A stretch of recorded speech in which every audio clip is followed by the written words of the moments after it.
Imagine committing millions of dollars to a real estate deal while wearing a blindfold. Buying commercial property without checking what is beneath the soil is a lot like stepping into an unmarked minefield. You might see a beautiful grassy lot or a freshly paved parking space on the surface, but a clean surface often hides a dangerous reality buried deep underground. The core threat buyers face is a federal regulation known as the Superfund law. It is a strict piece of legislation that can bind any buyer to a property's past mistakes. Under this law, liability is tied to the title. That means if you buy a contaminated property, you are legally forced to pay to clean it up. Even if the previous owner spilled the chemicals 30 years ago, the bill comes straight to you.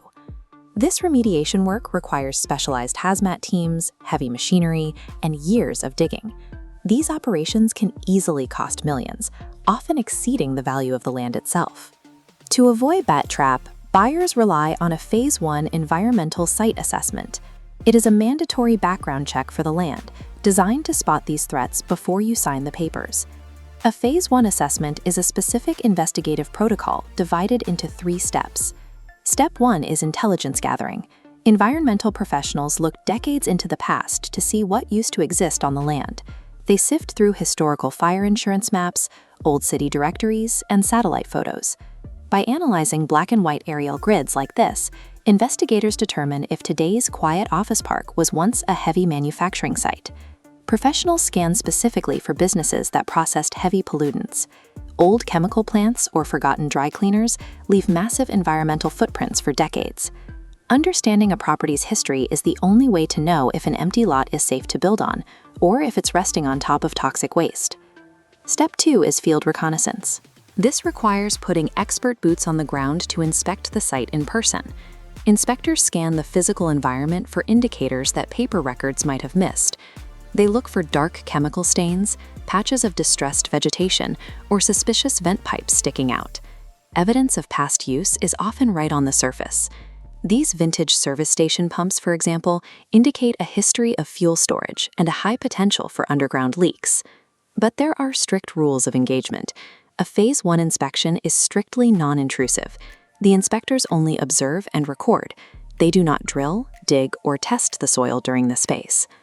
The third step is the interrogation, or the interview phase. The inspectors sit down with the people who know the property best.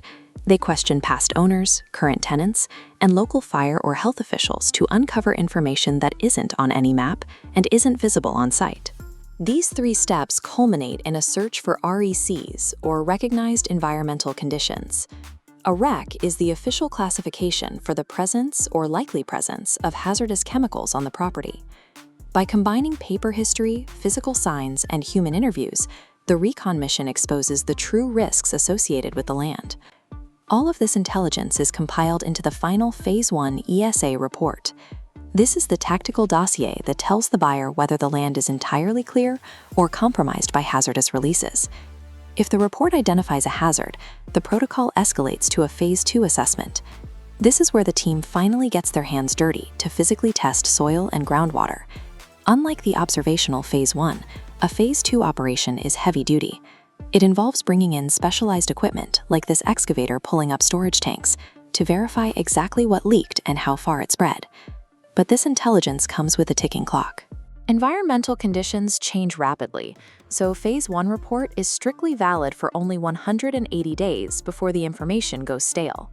A Phase I assessment protects your money, your legal standing, and public health. Stepping blind into a commercial real estate deal without this assessment is a risk you simply never have to take.